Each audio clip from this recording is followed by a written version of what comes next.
이번 주 YTN 시민데스크 잘한 뉴스, 아쉬운 뉴스에서는 대립과 투쟁을 일삼는 여야가 어쩐 일로 슬며시 손을 맞잡았을까요? 정치권의 민낯을 취재한 YTN 단독 보도와 함께 구의역 김군 사망 4주기를 맞아 유명무실해진 산업안전보건법의 빈틈을 알려온 보도에 대해 얘기 나눠봅니다. 이번 주 새롭게 선보인 시청자 브리핑 시시콜콜 위클리픽.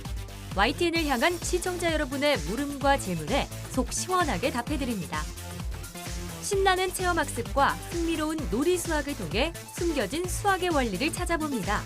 오늘 내가 본 DMB 시간, 개편 후 확 달라진 수다학을 살펴봅니다. 전격 인터뷰 취재 후 뉴스가 있는 저녁 속 빠질 수 없는 코너죠. 기자 브리핑의 주인공인 이연아 기자를 만나봅니다. 시청자 여러분 안녕하십니까? 시민데스크 박광렬입니다. 6월은 호국 보훈의 달입니다. 이맘때면 전국 각지에서 이 추념식과 보훈 행사가 열렸지만 안타깝게도 올해는 그럴 수 없는 상황입니다. 나라를 지켜주신 분들에 대한 존경과 감사의 마음, 올해는 마음으로만 전하게 됐는데요. 2020년 6월 우리 국민 모두의 양보와 배려가 코로나19를 함께 이겨낸 역사로 기록되길 기원합니다. 이번 주 시민데스크 잘한 뉴스, 아쉬운 뉴스로 시작합니다.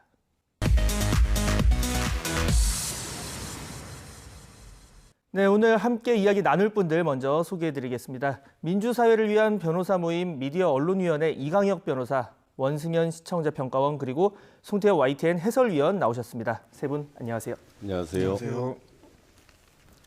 자, 지난주에도 아주 굵직한 이슈들이 많았습니다. 먼저 평가원님께 질문을 드리겠습니다. 지난 한 주 YTN 뉴스 어떻게 보셨습니까? 예, 저 지난 한 주 보도를 좀 모니터링하면서 좋은 보도가 많았다는 생각이 들었습니다. 그중에서 저는 이 코로나라는 전례 없는 재난 상황에서 지난 5월 30일에 개원한 21대 국회 관련 소식에 좀 관심이 쏠렸는데요. 뭐 관련 뉴스 조금 꼽자면은 네. 국회 개원일의 유래를 설명한 스피드 뉴스도 좋은 보도였던 것 같고요. 저는 5월 30일에 보도한 20대에서 죽고 21대에 살아날 법안은 보도도 21대 국회에서 처리할 주요 법안들, 뭐 코로나 관련 법안이라든가 종합부동산세 등에 관한 이슈를 일목요연하게 잘 정리해줘서 유익하게 봤습니다. 자, 변호사님께서 보신 지난 한 주 YTN 보도 어땠습니까? 예, 뭐 역시 당면 주요 이슈인 그 코로나19 수도권 확산 문제 그리고 윤미향 의원과 그 위안부 운동 둘러싼 갈등 관련 보도 눈길이 갔고요. 그 말씀하셨던 것처럼 그 20대 국회가 막을 내리고 21대 국회가 출범하는 과정을 다룬 보도들에도 주목을 했습니다. 네, 자 본격적으로 이 잘한 뉴스 그리고 아쉬운 뉴스 시작을 해보겠습니다. 자, 먼저 평가원님께 질문을 드리겠습니다. 지난 한 주 어떤 뉴스가 이 평가원님의 좀 눈과 귀를 사로잡았나요? 네, 저는 지난 5월 28일에 방송된 김용균 없는 김용균법, 기업 솜방망이 처벌 없애야 개정 예고 보도를 잘한 뉴스로 꼽았습니다. 네. 구의역 김군의 안타까운 죽음 이후에도 태안 화력발전소에서 컨베이어 벨트에 끼어서 사망한 김용균 씨 등 산업재해 사고가 이어지면서 이른바 김용균법이라고 하는 산업안전보건법을 손질했는데 여전히 낮은 처벌에 머무르고 있다고 하고요. 또 주요 조항이 빠진 문제를 이번 보도에서 지적을 해줬습니다. 또 21대 국회가 시작하는 시점에 정치권과 시청자들의 주의를 환기하는 좋은 보도였다는 생각을 했습니다. 네, 자 뭐 시의성이라는 측면에서 아주 이제 좋게 평가를 해주셨고 또 뭐 영상 구성도 이 기자의 리포트와 참 잘 어울렸던 것 같습니다. 이게 정치부 최영 기자의 리포트였는데요. 네, 그렇습니다. 지금 어처구니 없는 대형 그 산재 사고들이 많았죠. 이천 물류창고 화재만 해도 우레탄 그 주입 과정에서 유증기라고 하나요? 그 폭발 사고가 그 끊이지 않았거든요. 그런데 하나도 지금 변한 게 없다. 이런 그 비판 여론이 이제 높아진 가운데 이런 기획을 해가지고 그 이제 하게 됐죠. 예. 지금 그 새로운 그 산업안전보건법에서 이제 빠진 부분들이 있지 않습니까? 이 개정 필요성이 높다 이렇게 보고 이제 기획을 하게 됐다고 합니다. 네, 뭐 말씀하신 부분에 대해서 사회적 공감대도 많이 형성돼 있는 만큼 21대 국회에서 빨리 관련 내용 처리를 좀 했으면 하는 바람도 있습니다.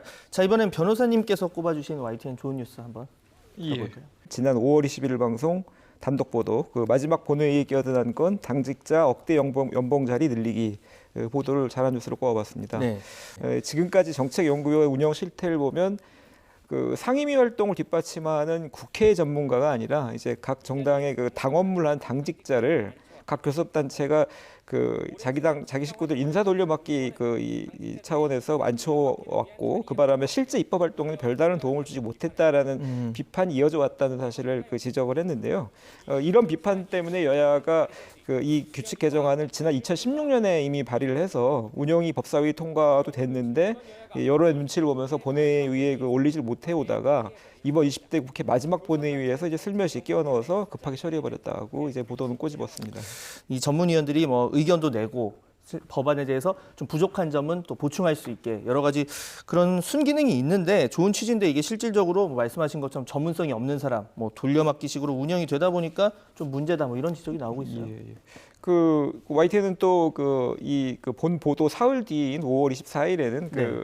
와이파일 코너죠. 여기를 통해서 취재진이 취재 시점에서의 교섭단체 정책연구원 명단을 입수해본 결과 의원 대부분이 각 정당 당직자들이었다는 실태를 확인했고 네. 결국 이제 이번 규칙 개정의 실질은 이 국민이 낸 세금으로 정당 일을 하는 사람들이 월급을 대주는 것이라는 등의 자세한 내용 설명과 의미 분석을 덧붙여주기도 했습니다. 네. 그래서 앞으로도 YTN이 현재 각 정당의 정파적인 논리 대립의 틀을 넘어서 이제 국민의 입장에서 현 정치권 전반의 오류와 한계를 파헤치기 위한 취재와 보도를 더욱 발전시켜 나가 주시기를 바랍니다. 네. 자, 이것도 역시 정치부 김주영 기자 보도였습니다. 이 보도 역시 어떻게 시작됐는지 한번 취재 경위 들어볼까요? 네네.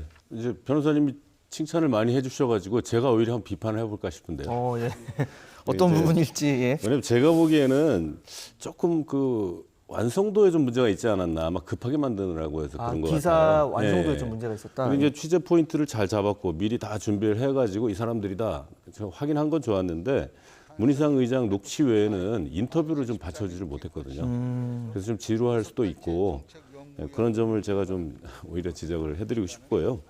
취재 이제 경위는 이제 사전에 이제 취재하던 과정에서 정책연구위원들 이제 이번에 중에서 정당목 의원 숫자를 늘리려고 한다 이런 얘기를 사전에 들었는데 진짜 하나 안 하나 봤더니 마지막 날 딱 했다는 거거든요. 네. 그러니까 문희상 의장이 떠나실 때 이렇게 정당들한테 선물 하나 딱 주신 건지는 모르겠습니다만은 그래서 이렇게 이제 당일날 비판 기사를 바로 쓸 수가 있었고 타사도 많이 이제 받아 쓰고 했다고 하는데요. 아까 좀 약간 제가 비판을 했습니다만은 잘한 것 같습니다. 비판하시고 또 잘한 것 같다고 이렇게 외부보다도 이렇게 내부적으로 자기 비판하시는 게 더 보기 쉽고 더 큰 기대를 하게 됩니다. 해주시는데 아마 이게 녹취를 확보하는 게 좀 쉽지 않았을 거예요. 아마 당사자들이 인터뷰를 잘 안 하려고 하고 하다 보니까 뭐 그런 부분이 있는데 그래도 좀 더 들어갔으면 좋았겠다. 구성 측면에서 다양한 구성 측면에서 이런 말씀해 주셨고 자 이번에는 지난 한 주 조금 아쉬웠던 뉴스에 대해서 한번 짚어보는 시간을 갖겠습니다. 먼저 평가님 지난주 어떤 뉴스가 조금 아쉬웠습니까? 네, 저는 지난 5월 26일 방송된 위안부는 소득 수준 높은 매춘부 네. 극우 인사 망원 토론회 보도를 좀 눈여겨봤는데요. 이 보도를 보면서 이 토론회를 개최한 이들이 망언이 아주 적나라하게 소개된 점이 좀 자극적으로 이렇게 다가왔습니다. 이 소재가 일반적인 국민의 인식과는 상당한 거리감이 있는 주장을 하는 그런 극우 인사들의 발언들이었는데 YTN 보도를 통해서 저 토론회 개최자들이 한편으로는 뭐 욕도 먹고 비판도 받겠지만 한편으로는 이 보도가 그 자체로 저들의 존재, 저들의 말이 그만큼 의미가 있다라는 걸 시청자들에게 인식시켜 줄 수 있는 그런 인정해 주는 것이기도 하다는 생각이 들었거든요. 그래서 어찌됐든 저 토론회 개최자들은 언론의 관심을 받는 데 성공을 했고 어떻게 좀 신나는 것도 있지 않았나라는 생각이 들었습니다. 지명도 그래서 상승이 되고 뭐 하니까 그래서 YTN에서 이렇게 사회적으로 극단적인 발언을 하는 분들, 이런 집단의 말을 굳이 있는 그대로 시청자들에게 전하는 것이 바람직한 것인가라는 의문도 조금 들었고요. 또 이렇게 극단적인 입장에 서 있는 이들의 주장과 의견을 어느 정도까지 보도하는지, 어느 정도까지 보도하는 것이 적절한가에 대해서 YTN이 어떤 기준으로 판단하고 있는지도 궁금했고요. 또 이번 뉴스 보도는 또 어떤 판단 기준에 의해 보도가 된 것인지도 궁금합니다. 지금 뭐 평가원님 말씀을 듣다 보니까 저도 굉장히 궁금해지는데 해설위원님께 여쭤봐야겠네요. 이 부분 어떻게 보셨습니까? 정의연하고 이제 나눔의 집이 비판의 표적이 되고 있는 가운데 이런 토론회가 열린 거니까 좀 관심사이긴 했죠. 그런데 이제 이 기존 주장을 사실 앵무새처럼 되풀이한 거거든요. 그러니까 이번에 새로운 주장이 아니라 원래 해왔던 그렇죠. 주장. 네네. 그래서 이것을 단편적인 리포트로 하는 게 맞았나라는 생각이 저도 들긴 합니다. 근데 사회부 입장은 뭐냐면은 극우 인사들의 토론회가 그 위안부 운동을 이제 그동안 이렇게 이제 올곧게 펼쳐온 그런 활동가들 그리고 이제 이 피해자들의 명예와 진실을 얼마나 심각하게 훼손하고 있는지를 보여주기 위해서 그래서 비판적 시각에서 이제 그 기사를 작성했고 그 녹취를 보여줬다 이렇게 이제 하는 건데요.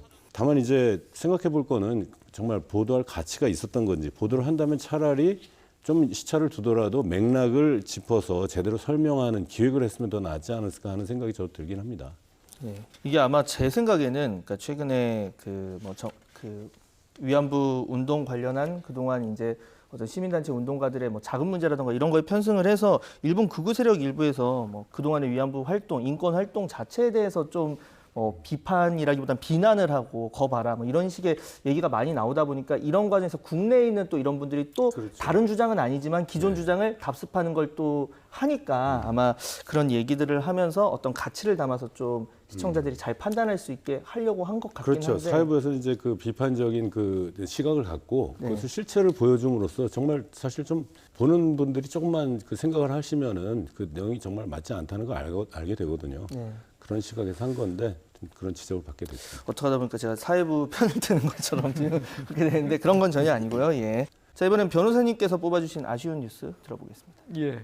젊은 층을 중심으로 신종 마약이 확산하고 있다는 소식을 전하면서 그 자극적인 색상의 신종 마약류 제품 모습을 그대로 화면에 내보낸 마약 사범 역대 최다 14살 청소년까지 유혹 보도를 꼽았습니다. 네. 이번 보도의 기본 메시지 자체는 신종 마약류가 이제 SNS나 인터넷 등 온라인에서 손쉽게 구매할 수 있고 기호식품처럼 투약할 수 있어서 청소년을 비롯한 젊은 층 사이에 빠르게 번지고 있고 이 때문에 마약 사범 연령대가 계속 낮아지고 있다는 것으로서 특히 청소년들 대상으로 신종 마약류 제품에 대한 경각심을 높여주기 위한 것으로 보였습니다. 하지만 신종 마약류 제품들의 원색적인 외양을 알록달록한 색상의 젤리와 쿠키라는 그 수식 멘트와 함께 블러 처리해진 모자이크 처리라고 그러죠. 그런 것 처리도 없이 그대로 방송하는 바람에 오히려 청소년들의 이들 제품에 대한 관심 내지 호기심을 불러일으키지 않았을까 하는 우려를 좀 낳게 됐는데요. 그러니까 말씀하시는 건 보도 취지 자체는 그러니까 쉽게 살 수 있고 그러니까 단속 좀 더 하자 뭐 이런 취지의 보도긴 한데 그 과정에서 어떻게 보면 뭐 조심해야겠다 이런 게 아니라 저런 것도 있네 하는 호기심을 불러올 수 있는 뭐 이런 측면을 좀 우려하시는 거죠. 예. 쓸데없는 걱정을 할 수도 있겠지만 좀 아무래도 좀 그런 걱정이 쓸데없는 걱정은 들었고요. 아니죠. 예. 그래도 부모님들이 자녀들이 그런 걸 들고 있을 때 네.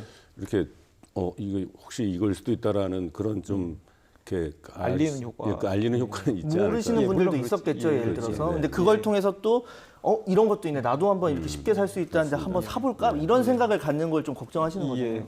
미디어 홍보 분야에서 학문적으로도 맨날 논의 되는 그런 효과 문제입니다만 어느 쪽이 더 크냐 긍정적인 네. 관닿지 않습니다. 어쨌든 저는 좀 걱정이 되는 부분을 좀 느꼈던 거고요.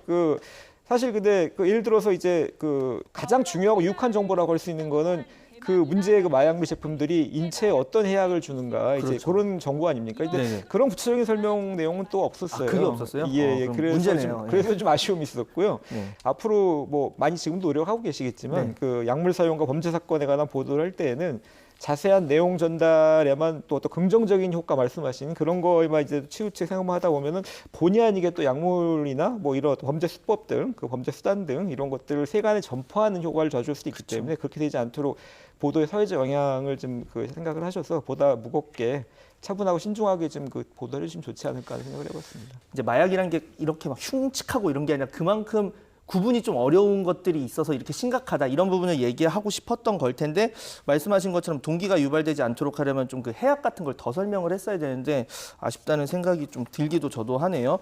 자, 사실 이런 내용적인 측면과 또 별개로 자극적인 기사 제목, 영상 속에 과도한 정보 노출, 불필요한 자료화면 이런 것들 두루두루 문제가 되기도 하는데 이와 관련해서도 좀 앵커께서 사실 본인께서 아쉽다는 말씀을 하시는데 거의 비슷한 심정입니다.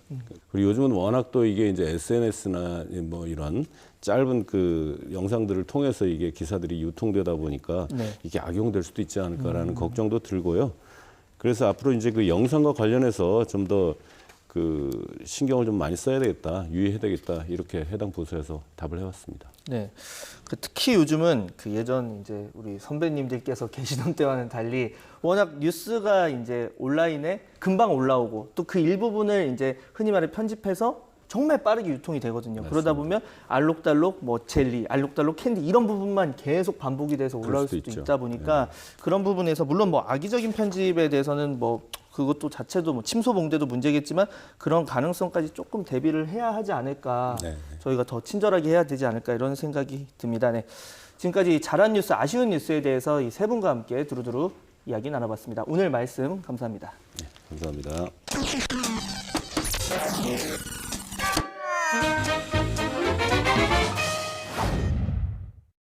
믿고 거르는이 아닌 이 믿고 보는 뉴스를 만들기 위해서 저희 YTN 계속 애쓰고 있습니다.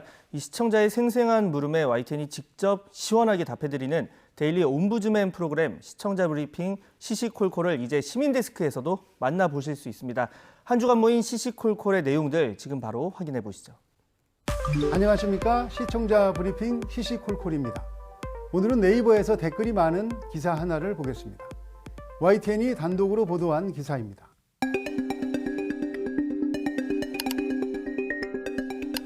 이번엔 공대 필수 교양 과목이었는데 학생들은 온라인 중간고사를 보면서 구글에서 검색한 자료를 그대로 답안으로 제출했습니다. 인하대, 의대에 이어 공대에서도 부정행위가 있었다.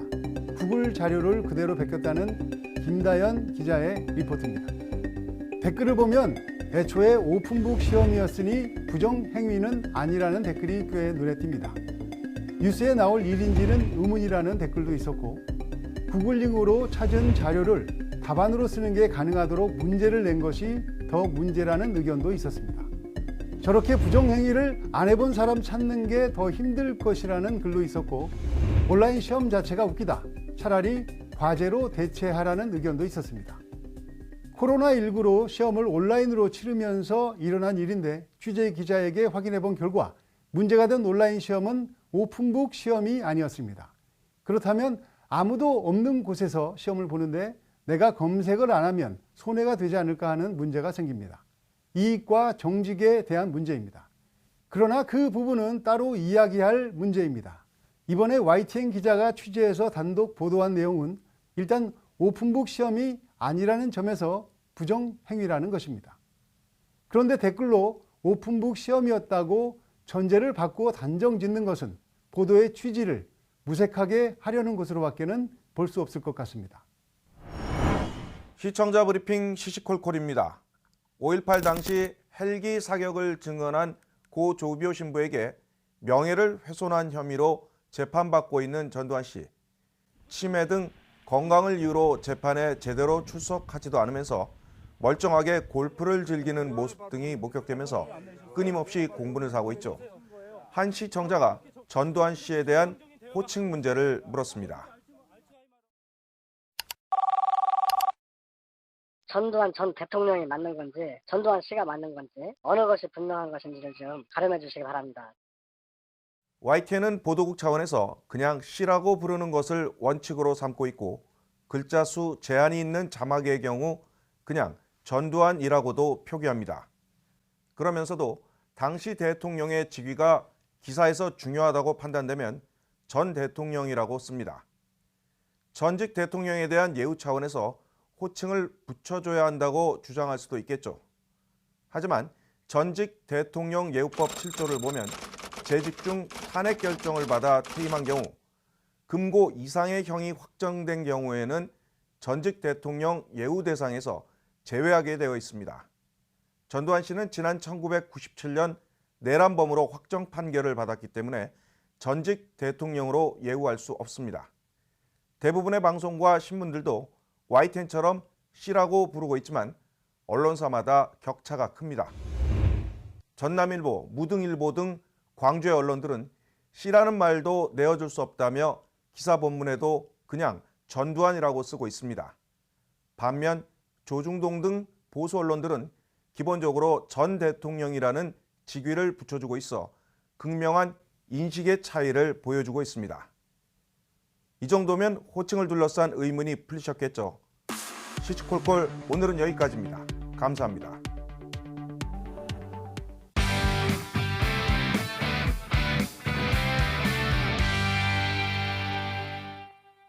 가수 홍경민 씨가 자녀의 수학 교육에 최근 자신감이 부쩍 높아졌다고 합니다. 이유는 YTN 사이언스의 대표 프로그램 수다학 덕분이라고 하는데요. 오늘 내가 본 DMB 시간 체험 수학을 위주로 새롭게 탄생한 수다학을 정은정 평가원이 살펴봤습니다. 안녕하세요. YTN DMB 시청자 평가원 정은정입니다. 코로나19 감염 확산 예방 차원에서 온라인으로 진행됐던 초중고등학교 수업이 5월 20일 고3부터 단계적 등교 수업으로 전환되고 있습니다. 어수선한 와중에도 학습에 소홀할 수 없는 학생들과 이를 지도해야 하는 학부모님들의 고민이 클 텐데요. 개편된 수다학을 통해 수학 공부의 재미를 끌어올려 보는 것도 좋을 것 같습니다.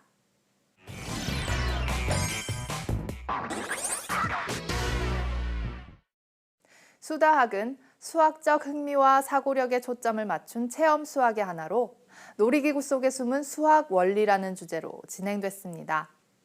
수학 원리를 찾는 여행, 즉 메스 투어의 첫 시간이 어떻게 구성됐는지 살펴봤습니다. 본격 대국민 수학여행 프로젝트. 놀이동산 구석구석 숨어있는 깨알 같은 수학 원리 찾으러 지금 수다학과 함께 출발! 바이킹과 롤러코스터 등에 숨은 수학 원리는 실제 놀이기구 영상과 원리를 설명하는 그래픽 화면을 통해 잘 설명됐습니다. 바이킹을 통해서는 무게중심, 진자 운동의 원리, 삼각비 활용법을 살펴볼 수 있었고, 롤러코스터는 사이클로이드 곡선과 메비우스의 띠 등을 재미있게 설명하는 데 유용했습니다.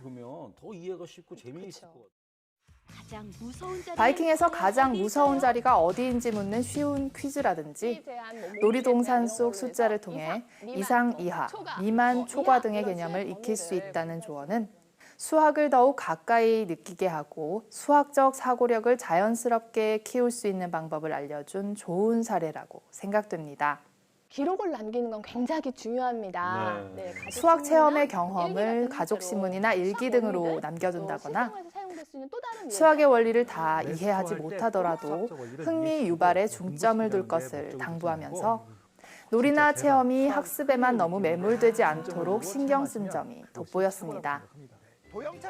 마지막에는 필근이의 여행일기라는 화면을 통해 실제로 그림 일기를 쓰는 것처럼 방송 내용을 간략히 정리한 점도 재미를 더했습니다. 수다학의 지난 방송은 이전에 개별 수학 고민 사연을 해결해주는 방식에서 수학에 대한 흥미를 높이는 체험학습이나 놀이 수학으로 전환한 첫 방송이었습니다. 기존의 수다학과는 조금 달랐지만 수학 공부 자체에 매달리기보다 수학을 좀 더 가깝고 재미있게 접할 수 있도록 하려는 수다학의 취지는 변함이 없어 보였습니다.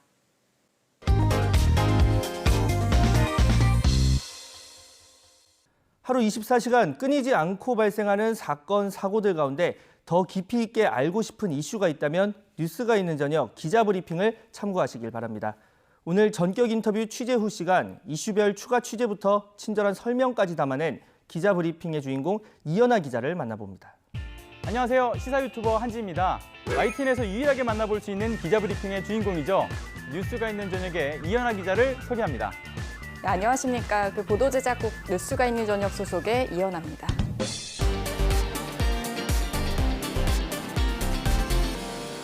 네, 이연아 기자 반갑습니다. 네, 반갑습니다. 네. 오늘은 이제 이연아 기자의 분석과 해석이 더해져서 평일 저녁 종합 뉴스를 더욱 풍성하게 해주고 있는 이 기자 브리핑의 제작기를 좀 들어보려고 하는데요. 네. 그 이전에 이연아 기자의 활약상을 먼저 보고 이야기를 나눠보겠습니다. 먼저 교육부의 발표 내용부터 정리를 해보죠. 네, 일주일 간격으로 모두 4차례 걸쳐서요. 학년별 단계적인 등교 개학이 실시가 됩니다. 원래 전국 학생들 개학은 3월 2일이었지만요. 코로나19로 2달 반 만에 학교에 가게 되는 겁니다. 네, 오늘 이 부회장의 사과는 지난 2월 출범한 외부 경영감시기구인 삼성준법감시위원회 권고를 받아들인 겁니다. 현재 부천 쿠팡 물류센터 검사 대상자 4천여 명 가운데 90% 가까이 정도가 검사가 진행이 됐고요. 400여 명에 대한 검사는 또 진행 중입니다. 앞서 소개시켜드렸듯이 유일하게 기자 브리핑을 하고 계신데 언제부터 시작을 하신 거예요? 이 프로그램이 지난해 4월 15일에 이제 시작이 됐는데요. 이제 그때부터 처음부터 이제 진행을 하게 된 게 이제 기자 브리핑입니다. 근데 그 당시에 이제 이 기자 브리핑 코너를 만들게 된 배경을 좀 말씀을 드리면 보통 이제 우리가 방송에서 얘기를 할 때 사건, 사고, 재판이 좀 단발적으로 보도가 되는데 이 기자 브리핑에서 기자가 출연을 해서 매일 이제 고정적으로 나가게 되면 긴 시간 동안을 좀 긴 호흡으로 좀 깊이 있게 시청자분들께 보도를 할 수 있겠다라는 또 계획도 갖고 있었습니다. 뭐 사회부라든가 정치부 등의 이제 한 부서에 속해지는 게 아니다 보니까 좀 일반적인 취재 활동과는 좀 다를 거라는 생각이 들거든요. 네, 많이 다릅니다. 보통 이제 기자들은 출입처라는 거를 배정을 받거든요. 그래서 이제 출입처 중심으로 취재를 하게 되는데 저 같은 경우는 이제 이 뉴스팀 소속이 있다 보니까 이제 아무래도 이슈 중심으로 취재를 하게 돼요. 근데 이제 이슈 중심으로 가다 보니까 뭐 이것들은 좀 쉽게 원활하게 취재가 되는 아이템도 있는 반면에 좀 쉽지 않은 아이템도 있어요. 그래서 이제 기사도 작성하고 실제 방송까지 들어가야 되는 게 매일 반복이 되다 보니까 근데 또 거기에 오보를 내면 안 되니까 또 정확성까지 덧붙이다 보니까 좀 시간 안에 제대로 완수를 하는 것이 가장 중요하다라고 보여집니다. 주로 이제 핫한 이슈를 위주로 다루시는데 이런 주요 이슈가 아니더라도 본인이 좀 꾸준하게 관심이 가는 주제가 좀 있을까요? 그 질문이 어떻게 보면 왜 기자가 되고 싶었냐라는 질문이랑 좀 맞닿아 있는 것 같아요. 네. 근데 저는 이제 개인적으로는 원래 이제 인권이나 빈곤 관련해서 되게 관심이 많아서 이 기자 일을 선택을 했거든요.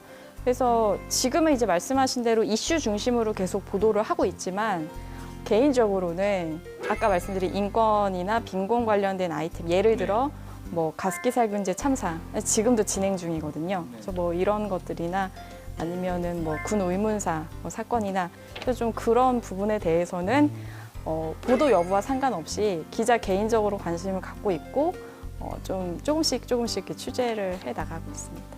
현재 이제 리포트 제작과 대담 출연도 같이 하고 계시는데 두 가지의 차이점이 있다면 뭐가 있을까요? 지금 대담 형식으로 진행을 하는 거는 주중에 보도제작국의 뉴스가 있는 저녁 팀 소속으로 해서 일을 하는 거고요. 그리고 이제 리포트 제작은 주말에 보도국 사회부에서 또 근무를 하고 있어요. 이제 그때 이제 주로 리포트 제작을 하고 있는데요. 대담 같은 경우는 뭐 특정 사안에 대해서 좀 깊이 있게 접근을 할 수 있기 때문에 시청자분들이 봤을 때는 이 사안에 대해서 뭐 이면이나 아니면은 이래서 이랬구나라는 거를 조금 더 이해하기 쉽게 그 정보를 좀 전달하는 방식의 장점이 있는 것 같아요.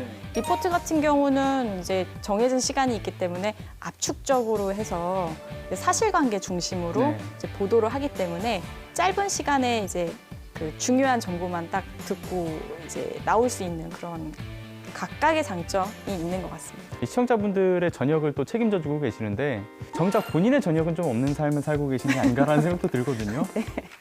사실 뭐 딱히 이렇다 할 생활을 하진 않고요. 퇴근하면 요즘 또 시기인 만큼 바로 집에 가서 쉽니다. 그래요? 네. 되게 일반적이네요. 네. 원래는 굉장히 이제 사실 퇴근하고 나서도 뭐 취재원들을 만나거나 아니면은 뭐 일을 하거나 남은 일이죠. 네. 뭐 그런 것들을 하기도 했고 한데 지금은 이제 아시겠지만 코로나가 이제 시작이 되면서 그런 부분은 좀 시기에 따라서 자제를 하고 있습니다. 현재 기자님께서는 이 기자의 영역에서 해낼 수 있는 뭐 일들을 정말 다양하게 이제 소화해내고 계시는데 이러한 많은 경험을 통해서 앞으로 어떤 기자가 되고 싶으신지 그게 궁금하더라고요. 이제 그 질문을 퇴근할 때 스스로 하기도 해요. 그래요? 네네. 난 어떤 기자가 될까 이렇게? 그러니까 아니요, 그런 게 아니고 그러니까 내가 오늘 썼던 기사는 뭐 어떤 가치가 있고 어떤 의미가 있고 그리고 뭐 그러면 지금까지 이 정도의 기자 생활을 했으면 앞으로의 기자 생활은 어떻게 하는 것이 좋을까? 약간 좀 그런 고민을 좀 많이 하게 되거든요. 그래서 사실 보도에서 더 나아가서 좀 본질을 제대로 좀 보도하는 기자가 되고 싶다라는 생각을 늘 해요. 그리고 이제 궁극적으로는 그러니까 내가 살아가는 사회나 뭐 우리 부모님이나 내 친구, 내 가족이 이제 살아가는 사회가 모두가 다 좀 더 좋은 사회로 갈 수 있게끔 이끌어주는 그런 역할을 하는 사람이라도 생각을 하거든요, 개인적으로는. 좀 더 좋은 사회를 만들기 위해서도 노력을 해야겠다는 생각을 합니다. 저는 그 말씀하신 것 중에 매일 하루를 좀 이렇게 되돌아보면서 스스로를 평가하시는 게 굉장히 멋진 것 같아요. 감사합니다. 오늘 이제 기자브리핑의 뒤편에 더욱 풍성한 내용과 그 과정이 돋보이는 이야기들이었어요. 앞으로도 이제 시청자분들을 위해서 힘내주시고 다음 브리핑도 기대하고 있겠습니다. 오늘 출연해 주셔서 감사합니다. 감사합니다. 오늘의 전격 인터뷰 취재 후 이연아 기자와 함께했습니다.